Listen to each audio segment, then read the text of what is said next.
Good morning everyone. आशा करता हूँ आप सभी लोग अच्छे होंगे और आपकी तैयारी भी अच्छी चल रही होगी। मेरा नाम दिवस द्विवेदी है और मैं घटना सूत्र की इस खूबसूरत पैर में आप सभी का स्वागत करता हूँ, जहाँ हम लेके आते हैं डेली करंट अफेयर्स। ऐसे करंट अफेयर्स जो आपको यूपीएससी के साथ साथ जो स्टेट सिविल सर्विसेज एग्जाम्स हैं उसके लिए भी इम्पोर्टेंट होते हैं। और आज के जो न्यूज आर्टिकल हैं कहाँ कहाँ से कवर किए गए हैं मैं स्रोतों के बारे में बता दूं आपको। पहला आर्टिकल अगर आप बात करें प्रीलिम संबंधी, न्यायमूर्ति बी आर गवई जी की नियुक्ति हुई है। तो क्या नियुक्ति संबंधी प्रावधान है, इकोनॉमिक्स टाइम्स में आर्टिकल आया है, उसमें हम देखेंगे। साथ ही साथ 6G नेटवर्क के बारे में साहसिक निर्णय के संबंध में आर्टिकल है, तो हम देखेंगे। इसके अतिरिक्त हम देखेंगे तीसरा आर्टिकल जो पीएलएफएस रिलेटेड है। इंडियन एक्सप्रेस में ये आर्टिकल आया था। पीएलएफएस क्या होता है, लेबर फोर्स पार्टिसिपेशन रेट क्या होता है, ये कब जारी किया जाता है, इसके बारे में समझेंगे जानेंगे। सिद्धांतात्मक अपराधीकरण और पुलिस भूमिका, द हिंदू में आर्टिकल आया है, उसे भी जानेंगे। साथ ही साथ पैरामिलिट्री का जो पार्ट है बीएसएफ का एक जवान है, उनको पाकिस्तान रेंजर्स ने हाल में रिहा किया है। उस संबंध थोड़ा सी चीज जानेंगे कि आखिर जो पैरामिलिट्री फोर्सेस होती हैं कौन कौन सी होती हैं, कब से इनकी स्टार्ट हुआ है, क्या इनका पर्पज है। थोड़ा सा इस आर्टिकल को हम यहाँ पे देखें जो GS3 का पार्ट है, इंटरनल सिक्योरिटी के अंतर्गत आता है। फिर हम जो टॉपिक नंबर 6 है पाकिस्तान से सिंधु जल समझौता, जो अंतरराष्ट्रीय संबंध का ही पार्ट है GS पार्ट 2, उसके संबंध में जानेंगे। साथ ही साथ जो GS1 से रिलेटेड कॉन्सेप्ट है, खासतौर पे इंडियन ज्योग्राफी से संबंधित नदियां और उनसे संबंधित तथ्य, उनके बारे में समझेंगे। सातवां आर्टिकल, सऊदी अरब में सीरियाई राष्ट्रपति की मुलाकात हो रही है, ट्रंप की, इंडियन एक्सप्रेस में आर्टिकल आया। तो बहुत इंपॉर्टेंट नहीं है लेकिन ठीक है, थोड़ा सा जानेंगे यहाँ पर। नई सरकारी परियोजनाओं पर देखिए, सार्वजनिक जो व्यय है बढ़े हैं, तो सार्वजनिक व्यय क्या होते हैं, राजस्व व्यय क्या होते हैं, मतलब राजस्व व्यय और पूंजीगत व्यय क्या होते हैं बेसिकली सार्वजनिक क्षेत्र में, इनके संबंध में जानेंगे। ऑपरेशन सिंदूर के बारे में कई दिनों से आर्टिकल आ रहा है, कुछ खास नहीं है पर नए पॉइंट्स को हम थोड़ा सा यहाँ पे देख लेंगे। और यहाँ पर अभी आप देखेंगे कि हाल ही में जो अंतर्राष्ट्रीय विश्वविद्यालय उनकी अनुमति दी जा रही है, तो शिक्षा के संबंध में क्या सुधार होने वाले हैं उस संबंध में इंडियन एक्सप्रेस में आर्टिकल आया, तो उसे देखेंगे। साथ ही स्वदेशी हथियार प्रणाली अत्यधिक प्रभावी रही है, विकास, पिनाका, नाग, त्रिशूल, ये सब इनके बारे में भी थोड़ा सा जानेंगे, थोड़ा सा समझेंगे। तो आइए हम लोग स्टार्ट करते हैं बिना किसी देरी के और चर्चा करते हैं आज के पहले आर्टिकल। पहला आर्टिकल बात कर रहा है कि हाल ही में न्यायमूर्ति BR गवई जी की नियुक्ति हुई है, उससे आर्टिकल बात कर रहा है। तो अगर हम इनके संबंध में देखें तो आप पाएंगे कि इससे पहले अगर आप देखें DY चंद्रचूड़ जी, आप देखें इनसे पहले DY चंद्रचूड़ जी थे। अब यहाँ पर प्रश्न उठता है, प्रीलिम संबंधी क्या प्रश्न उठता है। देखिए यूपीएससी में तो नहीं पूछा जाएगा कि 92 जो अगर आप देखें तो सुप्रीम कोर्ट के मुख्य न्यायाधीश कौन है, ये तो नहीं पूछा जाएगा, लेकिन जो न्यायिक नियुक्ति संबंधी प्रावधान है यूपीएससी में पूछे जाएंगे। अब इस संदर्भ में अगर आप देखें तो आप क्या पाएंगे कि भारत में जो न्यायिक नियुक्ति संबंधी जो प्रावधान है उसमें संविधान में क्लियरली डिफाइन नहीं है, लेकिन इस संबंध में नियुक्ति संबंध में प्रावधान के बारे में आपको कॉलेजियम सिस्टम के बारे में जानने को मिलता है। बेसिकली अगर आप देखें अनुच्छेद 124, साथ ही अनुच्छेद 217, जुडिशियल अपॉइंटमेंट संबंधी अगर आप देखें स्वतंत्रता, निष्पक्षता न्यायपालिका में सुनिश्चित रहे, उस संबंध में ये आर्टिकल यहाँ पे प्रावधान करते हैं। ठीक है, अब ये तो बात होगी कि इसके संविधान में क्या बोला गया है उसके संबंध में। अब अगर आप देखें संविधान में अगर आप देखेंगे या भारतीय न्याय प्रणाली में देखें तो भारतीय न्याय व्यवस्था अगर आप देखें तो 3 स्तरीय है, ये आपको पता होना चाहिए। ठीक है ना, supreme court, high court, lower lower court. यहाँ पर हम बात करें हाई कोर्ट और सुप्रीम कोर्ट के संदर्भ में जो नियुक्ति हो रही है उनके संबंध में। थोड़ा सा मैं पेन को ठीक कर लेता हूँ। अगर हम बात करें सुप्रीम कोर्ट में न्यायाधीशों की कैसे नियुक्ति होती है, अगर हम बात करें सुप्रीम कोर्ट में न्यायाधीश की कैसे नियुक्ति होती है, तो आपको पता है कि जो खास तौर पर सीजीआई की नियुक्ति होती है वो क्या होती है, सीनियरिटी बेसिस पर होती है कि जो मोस्ट सीनियर जो जज हैं उनमें से जो व्यक्ति है उनको सीजीआई चुना जाता है। ये तो बात होगी कि जो सीजीआई चुने जा रहे हैं, लेकिन अदर अपॉइंटमेंट कैसी होती है, अदर अपॉइंटमेंट कैसी होती है। अदर अपॉइंटमेंट आप देखें तो अपॉइंटमेंट किसके द्वारा किया जाएगा, राष्ट्रपति के द्वारा किया जाएगा, राष्ट्रपति के द्वारा। अब ये कैसे किया जाएगा, ये सलाह पर किया जाएगा, सलाह पर, एडवाइजरी पर। किसकी एडवाइजरी पर, यहाँ पे आप देखेंगे इसकी एडवाइजरी पर बात की जाए, गिव मी अ सेकंड, किसकी एडवाइजरी पर किया जाएगा। तो यहाँ पर एक कोलेजियम व्यवस्था होती है, कोलेजियम व्यवस्था के बारे में। कोलेजियम व्यवस्था में जो न्यायाधीशों की सलाह के आधार पर यहाँ पर राष्ट्रपति को नियुक्ति संबंधी प्रावधान किए जाएंगे। ठीक है, तो ये जो कोलेजियम व्यवस्था है उस संबंध में कई सारे विवाद देखने को मिले। फर्स्ट जज केस आपने सुना होगा, सेकंड जज केस सुना होगा, मेंस का हालांकि ये पार्ट है, थर्ड, फोर्थ केस। तो इसमें बेसिकली अगर आप देखेंगे कि बाध्यता के संबंध में है कि किस जज केस में बाध्यता सुनिश्चित की गई, फिर जज केस में बाध्यता नहीं सिर्फ परामर्शकारी था। तो ये बेसिकली यहाँ पर क्रोनोलॉजी यहाँ पे दिखती है, मेंस का टॉपिक हम इसे देखेंगे। यहाँ पर हम इसे फिर ना देखेंगे, जो फोर्थ जज केस था जिसे एनजेएससी बोला जाता है। एनजेएससी के तहत ये प्रावधान किया गया था, एनजेएससी पर सुप्रीम कोर्ट ने निर्णय दिया था। एनजेएससी बेसिकली कैसे लाया गया, 99 कॉन्स्टिट्यूशन अमेंडमेंट करके लाया गया विधायिका द्वारा। और उसमें यह प्रावधान किया गया कि अब जो नियुक्ति होगी कोलिजियम व्यवस्था की जगह एनजेएससी की एनजीसी के प्रावधान के तहत होगी। लेकिन इसे सुप्रीम कोर्ट ने बेसिक स्ट्रक्चर का उल्लंघन माना और इसे बेसिकली अगर आप देखें को यहाँ पे रद्द कर दी। तो यहाँ पर तो बात हो गई। तो अभी अगर वर्तमान में अगर देखा जाए तो न्यायाधीशों की नियुक्ति के संबंध में प्रावधान क्या है? न्यायाधीशों की नियुक्ति संबंध प्रावधान ये है कि जो न्यायाधीश हैं उन्हें किनके द्वारा नियुक्त किया जाएगा? न्यायाधीशों द्वारा ही नियुक्त किया जाएगा। और ये बेसिकली लोकतांत्रिक मूल्यों के खिलाफ है। तो इस संबंध में कई बार यहाँ पर चर्चा उठती रहती है। तो अगर हम बात करें सुप्रीम कोर्ट जो कोलिजियम है उसमें सीजीआई होते हैं, जैसे मान चलिए अन्य जजों की नियुक्ति करनी है, 4 वरिष्ठतम न्यायाधीश होते हैं। वरिष्ठतम वरिष्ठतम न्यायाधीश होते हैं। ये क्या करते हैं? ये बेसिकली सलाह देते हैं और उस सलाह के आधार पर राष्ट्रपति द्वारा नियुक्ति की जाती है। वहीं अगर आप देखें हाई कोर्ट के संबंध में, हाई कोर्ट को सीजे प्लस 2 हाई कोर्ट के वरिष्ठतम न्यायाधीश होते हैं। हालांकि अगर आप देखें जब हाई कोर्ट में किसी को नियुक्त किया जाना है तो उस हाई कोर्ट से भी बात पूछी जाती है, सलाह ली जाती है। लेकिन यहाँ पे ये तो बात होती है। तो यहाँ पे जो सी एनजी संबंध में विवाद, तो आपको पता है कि एनजी संबंध में क्या क्या प्रावधान था। बेसिकली एनजीसी में अगर आप देखेंगे सीजीआई थे, उसके साथ ही 2 सुप्रीम कोर्ट के अन्य जज थे, साथ ही केंद्रीय कानून मंत्री, 2 प्रतिष्ठित व्यक्ति थे। तो जो सुप्रीम कोर्ट के न्यायाधीश हैं, उन्होंने एनजेसी को रद्द किया और उन्होंने माना कि जो सुप्रीम कोर्ट के न्यायाधीश का पद है कहीं न कहीं लॉ मिनिस्टर उसमें इन्वॉल्व नहीं हो सकता है, लॉ मिनिस्टर भाग नहीं ले सकता है। और ये शक्ति पृथक्करण के खिलाफ संविधान को बताकर यहाँ पर सुप्रीम कोर्ट ने इसे रद्द कर दिया था। तो ये बेसिकली यहाँ पर ये आर्टिकल था। तो इस संबंध में हमने यहाँ पर थोड़ा-सा यूपीएससी का पॉइंट ऑफ व्यू इसको देख लिया। स्टेट पीसीएस का पॉइंट ऑफ व्यू वही है कि कौन से न्यायाधीश से पहले कौन थे, है ना? पहले मोहम्मद हिदायतुल्लाह थे, फातिमा बीवी पहली महिला थी। तो इस संबंध में स्टेट में भी कुछ ऐसे आर्टिकल पूछे जाते हैं। हालांकि कोलेजियम व्यवस्था के द्वारा नियुक्ति होती है, इस संबंध में भी आर्टिकल है। तो हम अगले टॉपिक की तरफ बढ़ेंगे और बात करते हैं यहाँ पर 6G के नेतृत्व में बेसिकली आर्टिकल आया है। 6G के नेतृत्व में चीजें यहाँ पर देखने को मिले। अब अगर बात करें आखिर बेसिकली क्या है 6G या 5G 4G, ये क्या है? नेटवर्क जनरेशन पीढ़ियाँ हैं, बल्कि नेटवर्क की पीढ़ियाँ हैं। अब नेटवर्क की पीढ़ियों में अगर आप देखें तो एक तो क्या कनेक्टिविटी में सुधार होता है, जैसे-जैसे आप देखें नेटवर्क की तरफ जाएगा। फिर जो लेटेंसी है वो कम होती जाएगी। फिर क्या होता जाएगा? बहुत सारी चीज़ें यहाँ पर होती जाएँगी जो आपको पता होनी चाहिए। ठीक है? अब यहाँ पर हम क्या देखेंगे? यहाँ पर हम ये देखेंगे बेसिकली कि जो 6G टेक्नोलॉजी है उसमें भारत यहाँ पर आगे निकल के आया है और भारत पूरी तरह से इस दिशा में डॉक्टर जो चंद्रशेखर पेमसानी हैं, यहाँ पर पीआईबी में जो आर्टिकल आता है उन्होंने कहा कि भारत 6G टेक्नोलॉजी की तरफ आगे बढ़ेगा और इसमें वैश्विक भूमिका का निर्वहन करेगा। इस संबंध में कुछ थोड़ा-सा ये देख लेते हैं कि जो अन्य टेक्नोलॉजी के संबंध थोड़ा-सा जान लेते हैं। बेसिकली क्या है? जैसे आप देखें 1G के बारे में आपने सुना। 1G बेसिकली अगर आप देखें 1980 के टाइम पे था, ठीक है ना? अब सिर्फ इसमें लो क्वालिटी थी, ज़ाहिर-सी बात है एनालॉग वॉइस का सिर्फ इसमें प्रोविज़न था। फिर आप देखें 2G का प्रावधान होता है, 2G का प्रावधान 1991 में आता है और इसमें आप देखेंगे डिजिटल वॉइस और एसएमएस का प्रावधान किया गया। आप पुराने ज़माने में अगर देखते होंगे तो एसएमएस का प्रावधान हुआ करता था। मैसेज भेजना तो एसएमएस जाता था, ना तो व्हाट्सएप था, ना तो कोई ऐसी कनेक्टिविटी हुआ करती थी। और जो सिम थी उसमें सीडीएमए सिम यूज़ हुआ करते थे, ना कि जीएसएम, सीडीएमए, ठीक है? फिर आप देखेंगे 3G टेक्नोलॉजी का इवॉल्व होता है। 3G टेक्नोलॉजी आप देखेंगे वीडियो कॉलिंग की सुविधा आती है, प्लस आप देखेंगे फास्टर इंटरनेट की सुविधा आ जाती है। तो यहाँ से अगर आप देखें इंटरनेट की जो ग्रोथ है तेज बढ़नी शुरू होती है सन 2001 की बात है। फिर आप देखेंगे 4G की टेक्नोलॉजी के बारे में। 4G में क्या होता है कि तो एलटी बोल्टी का जो इंटरनेट सिस्टम वो आता है। साथ ही अगर आप देखें हाई स्पीड इंटरनेट का प्रावधान होता है, ठीक है? 2009 में अगर आप देखेंगे कि जो 4G इंटरनेट है उसका प्रावधान यहाँ पे होता है। ये मैं से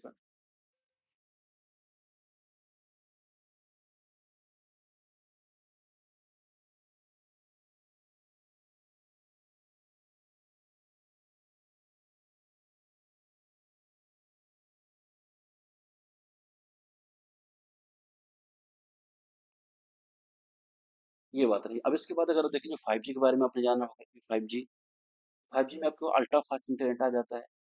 अब 2019 के बाद अगर देखें 5G यहाँ पर एक्टिव है और 2006G के अब 6G के बारे में भारत यहाँ पे ये कह रहा है 2030 तक अगर हम देखेंगे 6G पे व्यवस्था में पूरी तरह से उतर जाएंगे। तो ये तो यहाँ पे हो गया कि कौन कौन सी जनरेशन में कौन कौन सी इंटरनेट टेक्नोलॉजी होती है। तो अगर हम बात करें थोड़ा सा यहाँ पे 5G के बारे में, क्या है कि 5G थोड़ा सा इंपॉर्टेंट हो जाता है क्योंकि अभी हमारे पास 5G इंटरनेट है। और 5G में अगर आप देखेंगे जो स्पीड है आपको देखने को मिलेगी तो 40 जीपीएस के आसपास की स्पीड यहाँ पे प्रावधान करता है कि 1 से। इसके अतिरिक्त आप देखें लेटेंसी मतलब कि डिले जो होता है नेटवर्क स्पीड में, और सारी चीजें होती हैं यहाँ पे कम देखने को मिलेगा। और भारत ने 2022 में से औपचारिक रूप से शुरुआत किया और वर्तमान में अगर आप देखेंगे जियो है, एयरटेल है, बीएसएनएल है, सबसे ज़्यादा भारतीय शहरों में अगर आप देखें 5G टेक्नोलॉजी देखने को मिल रही है। लेकिन अगर जैसे 60 जो टेक्नोलॉजी आती है, अगर आप देखेंगे, जिसमें आप देखेंगे जो इंटरनेट स्पीड 1 Tbps का ही प्रावधान हो सकता है, 1 Tbps का। यहाँ पे ऐसी बात की जा रही है। और जो लेटेंसी है, जैसे अभी 1 मिली सेकंड होती है, 1 मिली सेकंड होती है, तो ये 0.1 मिली सेकंड तक हो सकती है। मतलब बेसिकली अगर आप देखें 6G टेक्नोलॉजी ऐसे आती है, तो इसमें आप देखेंगे जो इंटरनेट की दिशा में नई क्रांति वाले कदम यहाँ पे दिखाई देंगे। ये तो बात होगी किसके, भारत में जो 6G नेटवर्क है उसके संबंध में। आगे हम देखेंगे और बात करेंगे अगले आर्टिकल पर कि नए मासिक आवधिक श्रम जो आवधिक बल सर्वेक्षण, उसके बारे में यहाँ पे आर्टिकल आया, तो उसके बारे में थोड़ा सा यहाँ पर देखेंगे। तो अगर आप बात करें, सबसे पहले सब कुछ जानने से पहले आप बात करें कि आखिर पीएलएफएस होता क्या है। पीएलएफएस का डाटा है, आप पीएलएफएस के बारे में बिना जाने तो पीएलएफएस का डाटा किसी मतलब नहीं है आपका। तो पीएलएफएस अगर आप देखें, भारत में एनएसओ द्वारा जारी किए जाने वाला रोजगार संबंधी सर्वेक्षण, एनएसओ जारी करता है इसका रोजगार संबंधी सर्वेक्षण। अब रोजगार संबंधी सर्वेक्षण है सर, अब आपको इतना तो पता चल गया हो कि रोजगार कितना है, बेरोजगारी कितनी है, ये सारी मतलब बेसिकली आप देखें तो ये यहाँ पे जारी होता है। इसका उद्देश्य बेसिकली ये पर्पज ये होता है कि जो रोजगार की प्रवृत्ति चल रही है, कामकाज के स्वरूप है, और लेबर फोर्स जो पार्टिसिपेशन रेट है, LFPR, उसको समय समय पर ट्रैक किया जाए कि आखिर भारत की जो अर्थव्यवस्था है उसमें लेबर फोर्स का कितना पार्टिसिपेशन हो रहा है। और इसे 2017-18 से जारी किया गया था। इसका उद्देश्य बेसिकली वही था कि रोजगार बेरोजगारी की जो वर्तमान स्थिति है उन पर जानकारी देना, यानी क्वार्टरली जो अर्बन एस्टीमेट है उनको यहाँ पे प्रदान करना। तो यहाँ पे अगर आप देखेंगे तिमाही आंकड़े प्रदान करना बेसिकली, अगर आप देखें, ठीक है, ये तो यहाँ पे बात होगी। साथ ही साथ अगर आप देखेंगे जो ग्रामीण और शहरी दोनों के संबंध में आंकड़े देता है, कुछ यहाँ पे टर्म आते हैं, जैसे अगर आप देखें LFPR क्या होता है, LFPR और WPR, worker population ratio, unemployment ratio.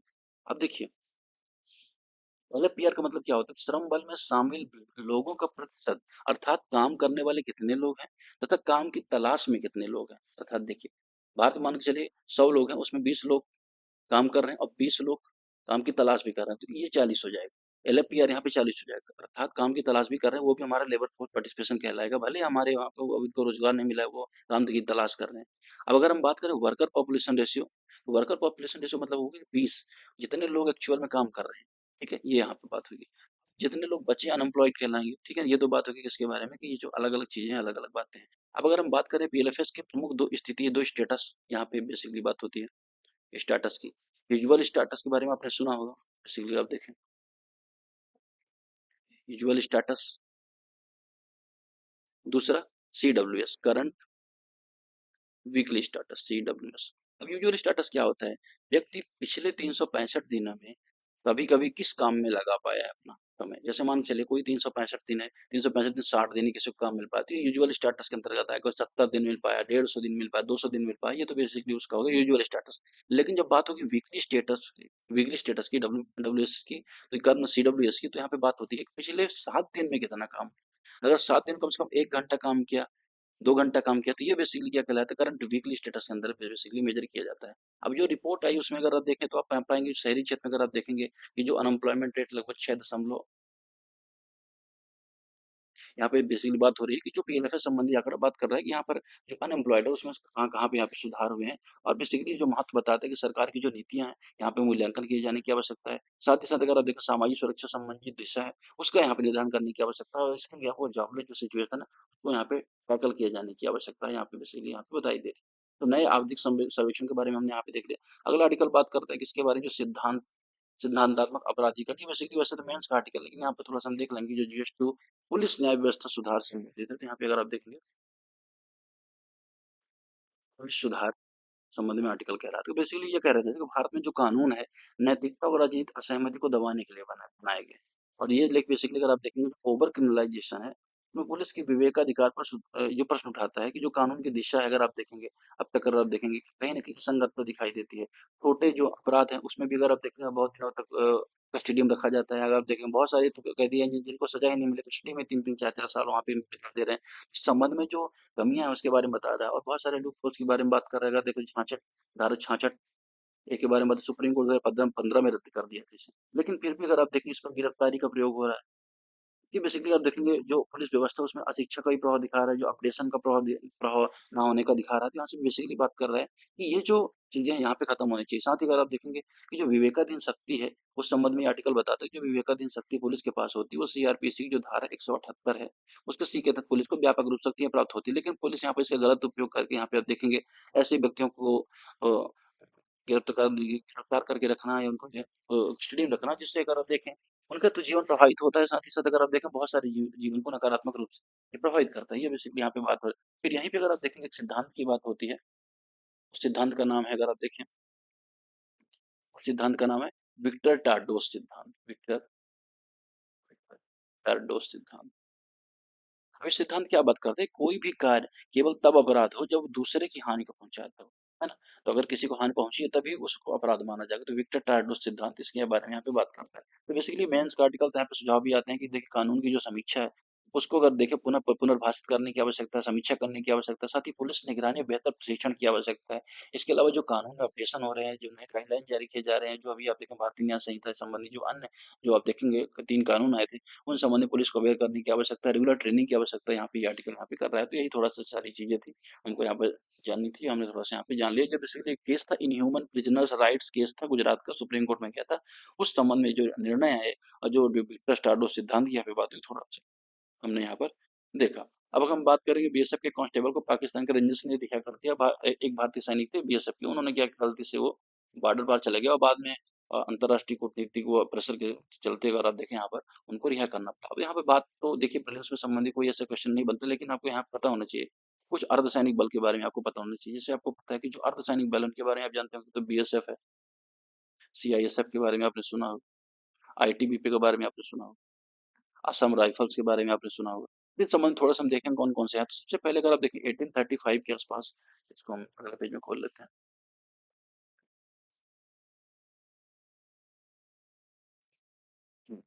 तो यहाँ पे आप पाएंगे कि आजादी के पहले अगर आप देखेंगे 1835 के आसपास असम राइफल्स का गठन किया गया था। असम राइफल्स को पूर्वोत्तर में तैनाती के लिए खासतौर पर अगर आप देखेंगे अलग अलग लोकल मिलिशिया बनाई गई थी सीमा सुरक्षा संबंधी यहाँ पर। फिर आप देखेंगे 1949 में बीएसएफ के अगर बीच पड़े, लेकिन अब देखिए उस टाइम पे यहाँ पे गठित नहीं हो पाया। 1965 में बेसिकली अगर आप देखें 1949 में तो बीच पड़ गया, 1965 में गठित किया गया BSF. Border security force basically बनाया गया। तो जो भारत की बॉर्डर है, अगर देखें ये भारत की अगर बॉर्डर है, इसमें अगर आप देखें तो ये वाला जो हिस्सा था जो पूर्वी पाकिस्तान से लगता था, और ये वाला जो हिस्सा था जो पश्चिमी पाकिस्तान से लगता था। तो इनकी सुरक्षा संबंध में यहाँ पर ये प्रावधान किया गया था। फिर आप देखेंगे 1962 के आसपास, 1962 के आसपास आईटीबीपी गठन होता है, इंडो तिब्बत पुलिस फोर्स। भाई पुलिस फोर्स भले है, लेकिन अगर आप देखें पैरामिलिट्री है। तो यहाँ पे जो इंडियन और जो भारत भारत और जो तिब्बत की सीमा है, बेसिकली चाइना की सीमा है, उस संबंध में यहाँ पर प्रावधान किया गया इनका। फिर 1969 के आसपास अगर आप देखें सीआरपीएफ का प्रावधान किया गया। 1984 में अगर आप देखें एनएसजी, और 2001 में अगर आप देखें तो सशस्त्र सीमा बल की नियुक्ति यहाँ पर की गई थी। ये बेसिकली अगर आप देखते हैं क्या क्या चीजें यहाँ पे जो अर्धसैनिक बल में आते हैं, अर्धसैनिक बल और पैरामिलिट्री फोर्स बेसिकली इसे बोला जाता है। अब फुल जो सेना भारतीय सेना भर के ही होता है कि देखिए अब भारतीय सेना अगर आप देखेंगे उसमें जो नियुक्ति संबंधी प्रावधान है अलग है, रैली भर्ती का प्रावधान है। लेकिन यहाँ पर आप देखेंगे जो नियुक्ति संबंधी प्रावधान है यहाँ पे एसएससी के अंतर्गत आता है, ये गृह मंत्रालय के अंतर्गत आता है। लेकिन जो भारतीय सेना का मामला है वो रक्षा मंत्रालय के अंतर्गत आता है। तो इस संबंध में कुछ चीजें हैं यहाँ पर, हालांकि कुछ इशूज भी हैं अगर आप देखेंगे, लेकिन ये मेंस का पार्ट है। बेसिकली अगर आप देखें फूड संबंधी है, सोशल सिक्योरिटी संबंधी ये इशू दिखाई देते हैं, लेकिन यहाँ पे डिस्कस करने की फिल्म्स के एस्पेक्ट में हम डिस्कस कर रहे हैं। तो यहाँ पे जो कब कहाँ कैसी चीजें नियुक्ति हो रही हैं, क्या कब कहाँ क्या प्रावधान है, उसको हमने थोड़ा सा यहाँ पर देखा। अब हम बात करेंगे अगर आप भारत में सिंधु जल संबंधी प्रावधानों के बारे में, तो आप पाएंगे जो भारतीय सिंधु जल समझौता है कब हुआ था, ये तो आपको पता होगा 1960 में हुआ था, विश्व बैंक की मध्यस्थता में हुआ था। और बात हुई सिंधु सिंधु झेलम चिनाब रावी ब्यास सतलज जो नदियां हैं उनका बंटवारा कैसे, उनका जल का बंटवारा कैसे होता है। इस संबंध में जो भारतीय प्रधानमंत्री थे उस टाइम पे तत्कालीन पंडित नेहरू, नेहरू और जो पाकिस्तान के राष्ट्रपति अयूब खान, उनके संबंध में यहाँ पर ये समझौता देखने को मिला। अब बेसिकली कितनी नदियों के बारे में बात करते हैं यहाँ पे थोड़ा सा हम करते हैं।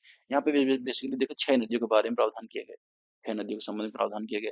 और भारत को जो अधिकार मिला उसमें मिला सतलज में, ब्यास में और रावी में। और पाकिस्तान को अगर देखें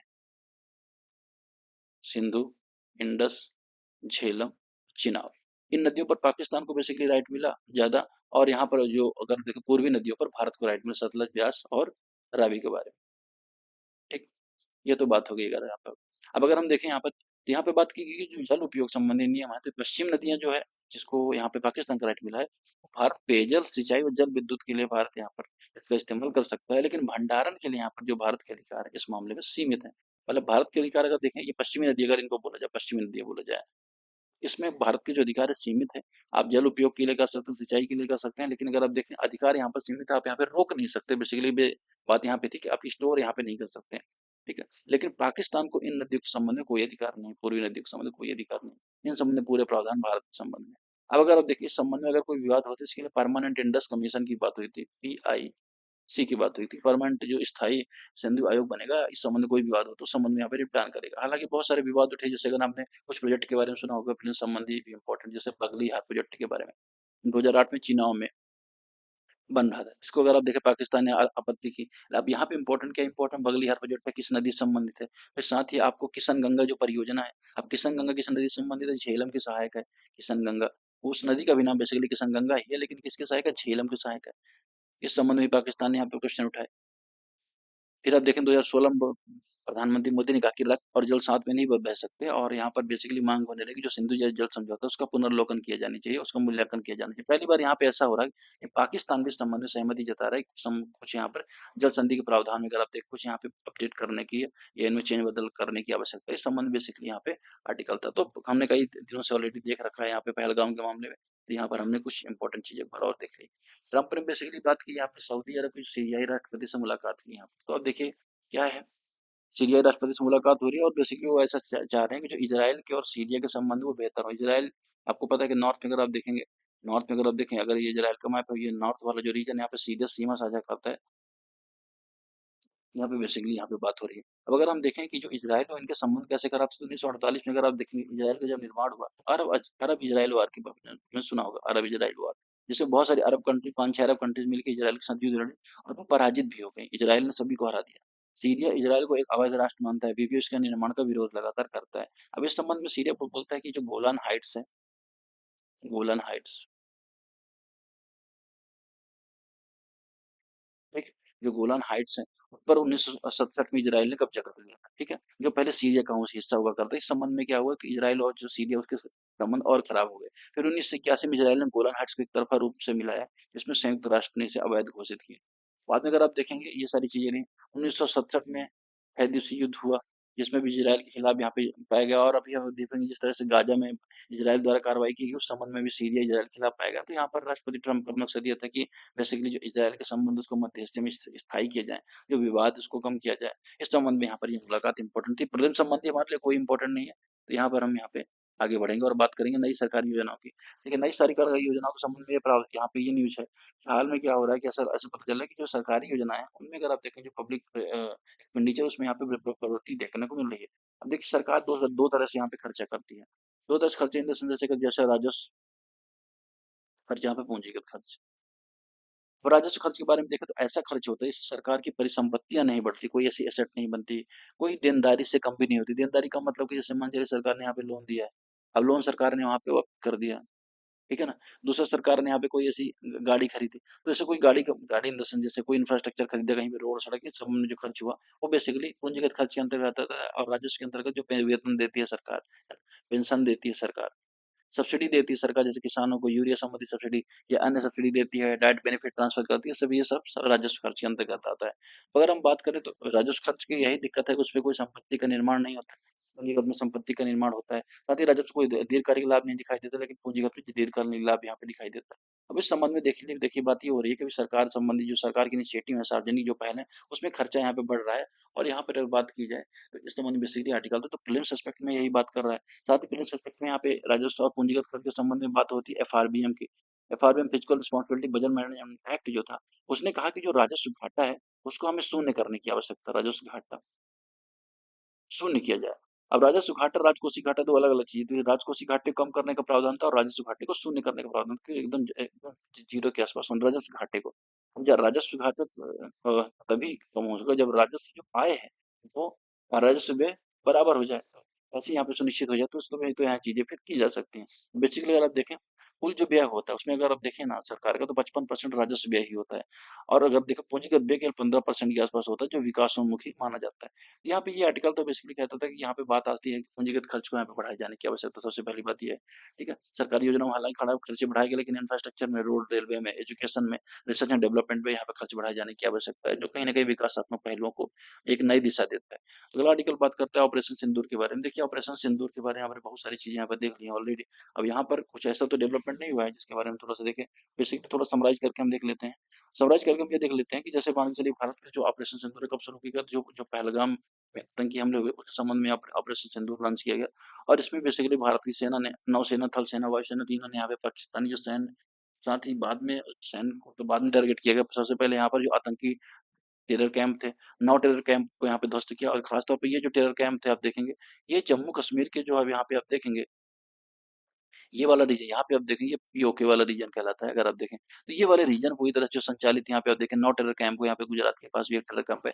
9 टेरर कैंप को पाकिस्तान में यहाँ पे भारत ने ध्वस्त कर दिया और जो मसूद अजहर, लश्कर ए तैयबा संबंधित थे। उसके बाद पाकिस्तानी जो सेना है उसने लगातार अब जो सीमा पर जो फायरिंग स्टार्ट की, इससे बहुत सारे सिविलियन को यहाँ पे नुकसान हुआ। खासतौर पे देखें तो 15 सिविलियन की यहाँ पे मौत होती है, लगभग 59 या 60 के आसपास का घर पूरी तरह से व्यवस्थित हो जाता है। साथ ही साथ अगर जोखिम हो जाते हैं, जोखिम रहता है। साथ ही साथ अगर आप देखें जान माल का इनका नुकसान होता है। तो यहाँ पे बेसिकली ये आर्टिकल था जो बात कर रहा है इसके यहाँ पे ऑपरेशन सिंदूर के बारे में। तो ऑलरेडी हमने कई सारी चीजें डिस्कस कर रखी है, यहाँ पे नई चीजों की आवश्यकता नहीं है। आगे हम बढ़ते हैं और बात करते हैं मेन संबंधित कुछ आर्टिकल की, जो बात करते हैं कक्षा में उठते तरंगों के बारे में। बेसिकली क्या है, अगर आप देखेंगे कौन कैसे ऐसे रिपल्स उठ रहे हैं, उस संबंध में यहाँ पे आर्टिकल बात कर रहा है। अब अगर आप देखें अभी क्या हो रहा है, अभी आप देखेंगे तो आप ये पाएंगे कि जो भारतीय शिक्षा व्यवस्था है, उसमें से शिक्षा व्यवस्था में आप देखेंगे सबसे बड़ा जो अभी चेंज देखने को मिल रहा है कि नेशनल एजुकेशन पॉलिसी से देखने को मिल रहा है। नेशनल एजुकेशन पॉलिसी 2020 आई है। इस संबंध में यहाँ पे प्रावधान ये है कि जो अभी प्रावधान हुआ करता था 3 साल का, 3 साल में डिग्री का, उसे बेसिकली बढ़ा के 4 साल कर दिया गया। 4 साल में स्टार सर्टिफिकेट का भी प्रावधान है। आप 1 साल में भी कोर्स छोड़ सकते हैं, डिप्लोमा लेके 2 साल में भी आप कोर्स सकते हैं, 3 साल में, 4 साल में। तो बेसिकली कभी भी आप यहाँ से कोर्स छोड़ सकते हैं और आपकी जो योग्यता है उसके आधार पर आपको डिप्लोमा सर्टिफिकेट का प्रावधान यहाँ पे किया गया। साथ ही साथ अगर आप देखेंगे 4 वर्ष के बारे में बात की गई, जो आप देखेंगे जो बीए, बीएससी, बीकॉम जैसे कोर्स हुआ करते हैं, उनको 4 वर्ष का प्रावधान किया गया। बेसिकली जो पीजी स्तर का ज्ञान बेसिकली ग्रेजुएशन में देने की बात यहाँ पे की गई। इस संबंध में यहाँ पे आर्टिकल उठता है। साथ ही साथ अभी रिसेंट में क्या हुआ कि रिसेंट में अगर आप देखें यूनिवर्सिटी की रैंकिंग जारी की गई, जिसमें आपको पता है आईआईटी बॉम्बे को, आईआईटी मद्रास को, इन सबको बेहतर स्थान मिला, क्यूएस रैंकिंग है। और साथ ही साथ जो विश्व की यूनिवर्सिटी है उनको भारत में इनवाइट करने का भी प्रावधान यहाँ पे किया गया। अब यहाँ पे बहुत सारे चैलेंजेस भी निकल के सामने आते हैं कि जो भारतीय यूनिवर्सिटी है, लोकल है, उनको यहाँ पे कहीं न कहीं खतरा देखने को मिल सकता है। अंतर्राष्ट्रीय यूनिवर्सिटी को यहाँ पे बढ़ावा देखने को मिल सकता है। लेकिन यहाँ पे आवश्यकता है, क्योंकि अगर आप देखें भारत में जो एजुकेशन सिस्टम है, उसमें अगर देखें डिमांड बेस्ड एजुकेशन नहीं है। डिमांड बेस्ड किसकी भी डिमांड? इंडस्ट्रियल डिमांड पे। अब पता चला कि आपका कोर्स इतना ओवररेटेड हो चुका है, कोर्स इतना पुराना हो चुका है और यहाँ पे जो वर्तमान में जो कंपनी है उनके कोर्स के नए कोर्स की आवश्यकता, नए सिलेबस की आवश्यकता है। तो यहाँ पे लिंक नहीं दिखाई देता। किसका किसका लिंक होना चाहिए? बेसिकली सरकार का, ठीक है ना? उद्योग का और एकेडमिक। ये अगर लिंक होता है ना, तो आप देखेंगे ऐसे एजुकेशन सिस्टम, ऐसे सिलेबस यहाँ पे बनाया जा सकता है जो इंडस्ट्री के लिए प्रमोट किया जाए, चाहे इंडस्ट्री को बढ़ावा दे सके, जिससे रोजगार प्राप्ति की जा सके। लेकिन वर्तमान में जो शिक्षा व्यवस्था है, उसमें आप देखेंगे क्या बदलाव की बात हो रही है। इतिहास के इन चैप्टर को हटा दो। और क्या बदलाव की बात हो रही है कि अब बदलाव की बात हो रही है कि यहाँ पर भाषा, 3 भाषा का फार्मूला लागू कर दो, 4 भाषा का फार्मूला लागू कर दो। लेकिन जो मेन चीजें हैं, जो की एस्पेक्ट है, जैसे अगर आप देखें स्किल्स कितना दे रहे हो आप, इंडस्ट्री को इन्फॉर्मेशन कितना दे रहे हो आप, जो वर्तमान आवश्यकता है उसके आधार पर कितना एजुकेशन दे रहे हैं आप, ये यहाँ पर इन सारी बातों मुद्दों पर बात नहीं होती है। और ये यहाँ पर मुद्दों पर बात करने की आवश्यकता है। बेसिकली अगर आप देखें भारत में जो बेरोजगारी, भले आप सीएमआई के जो डाटा थे यूनिवर्सिटी के आसपास बताता है, लेकिन अगर रियलिटी अगर देखी जाए तो भारत में बेरोजगारी दिखाई देती है। और गवर्नमेंट एग्जाम के फॉर्म में आप देख सकते हैं वहाँ पर कितने सारे बच्चे यहाँ पे अप्लाई करते हैं। साथ ही साथ अगर आप देखें इंजीनियर्स हैं, उनको हर फील्ड में जाना पड़ता है। तो ऐसा इसक्यों होता है? यही तो वजह है, क्योंकि आप देखें स्किल्स प्रॉपर नहीं प्रोवाइड की जा सकती। और स्किल जो मिलती हैं वो अगर आप देखेंगे जो इंडस्ट्री में आप देखेंगे ओवर रेटेड हो चुके हैं, या तो उनका कोई महत्व नहीं रह गया। इस संबंध में यहाँ पे इस आर्टिकल को यहाँ पे देखने की आवश्यकता है। फिर हम बात करते हैं स्वदेशी हथियार प्रणाली के बारे में, या कि स्वदेशी हथियार प्रणाली क्या है, इस संबंध में थोड़ा सा देखेंगे। अब देखिए, आप तो जो स्वदेशी हथियार प्रणाली है उसमें बेसिकली क्या देखने को मिल रहा है कि अभी अगर आप देखें तो आधुनिक युद्ध में केवल देखें हथियार तक सीमित नहीं रहे, बल्कि डिजिटल, साइबर, एआई आधारित तकनीकों पर भी अहम भूमिका निभाई है। तो देखिए भारत स्वदेशी तकनीकी में हमें कुछ हथियारों के बारे में आपको पता होगा, आकाश है, नागा, एंड्रॉइड, तो और साथ ही साथ एड पैड के बारे में आपको पता होगा, आकाश के बारे में आपको पता है, तेजस सबसे हल्के लड़ाकू विमान के बारे में पता है, एड जो defence system, pad defence system के बारे में आपको पता है, आकाश तीर के बारे में आपने देखा होगा, फिर ब्रह्मोस के बारे में भी आपने सुना होगा। ये बेसिकली भारत की जो इंडिजिनस स्वदेशी हथियार प्रणाली, जो भारत का इतना ज्यादा क्विक रिस्पॉन्सिव है। अभी हाल में जो भारत पाकिस्तान भी तनाव में यहाँ पे देखने को मिला कि भारत को जो बिल्कुल नुकसान यहाँ पे लगभग ना के बराबर दिखाई देता है। हालांकि सिविलियन अड्डे में गोलीबारी से यहाँ पे चीजें नुकसान हुई है, लेकिन अगर आप देखिए जो डिफेंस सिस्टम है, खासतौर पे एयर डिफेंस सिस्टम, उसके संबंध में यहाँ पे जो बेहतरी है, जहाँ पे ताकत है, यहाँ पे दिखाई देती है। साथ ही यहाँ पे बात हो रही है कि जो स्वदेशी हथियार प्रणाली को और बढ़ा देने की आवश्यकता भी है। अभी हाल में आप देखेंगे जापान ने भारत को प्रमोट किया, जो 6th जनरेशन एयरक्राफ्ट है, 6th जनरेशन एयरक्राफ्ट भारत को जापान के साथ मिल के बनाने की आवश्यकता है। फिर रूस ने यहाँ पर क्या प्रपोज किया? रूस ने प्रपोज किया कि S-600 या S-500 की बात है शायद, S-500 भारत और रूस को यहाँ पे मिलकर प्रोजेक्ट बनाने की आवश्यकता है। S-400 आपको पता है कि भारत का जो डिफेंस सिस्टम है, वो दुनिया के विश्व के जो डिफेंस सिस्टम उनमें देखें 3-4 देशों के पास है, जिसमें चीन, रूस, तुर्की और भारत के पास है S-400। उसने अगर आप देखें भारत की जो पाकिस्तान संबंधी जो विमान आ रहे थे, जो अटैक जो ड्रोन हुए थे, जो 400 से ज़्यादा एयर स्ट्राइक्स हुई थी, उन सभी को यहाँ पे न्यूट्रलाइज़ किया S-400 ने, आकाश तेजस ने। तो इन सब ने तेजस बेसिकली तो लड़ाकू विमान थे, इसने नहीं। आकाश ने अगर आप देखें एयर एयर पैड जो डिफेंस सिस्टम है इसके खिलाफ S-400 ने। तो भारत की जो स्वदेशी डिफेंस सिस्टम है शानदार दिखाई देती है, हथियार प्रणाली बेहतर है। लेकिन यहाँ पे पैसे की आवश्यकता है। क्यों? आवश्यकता इसलिए कि भारत लगभग 60% जो अपना रक्षा संबंधी हथियार है वो बेसिकली आयात करता है और इस संबंध में नीड है यहाँ पे भारत को पार्टनरशिप प्रोजेक्ट चलाए जाने चाहिए। खासतौर पे यहाँ पे निजी भागीदारी को भी यहाँ पे बढ़ाया जाना चाहिए। जैसे अमेरिका वगैरह में बोइंग जैसी कंपनियों की भागीदारी है, तो भारत में इस संबंध में यहाँ पे भागीदारी होनी चाहिए। हालाँकि जो सरकारी एजेंसी है हाल, उसका यहाँ पे योगदान तो दिखाई देता है जो डिफेंस मैन्युफैक्चरिंग में और सारी चीज़ों में, लेकिन यहाँ पे निजी भागीदारी को भी आवश्यकता है यहाँ पे हवा देने की है। ठीक है? तो यहाँ पे बेसिकली आज हमने इस आर्टिकल के बारे में समझा। तब तक के लिए आपका धन्यवाद।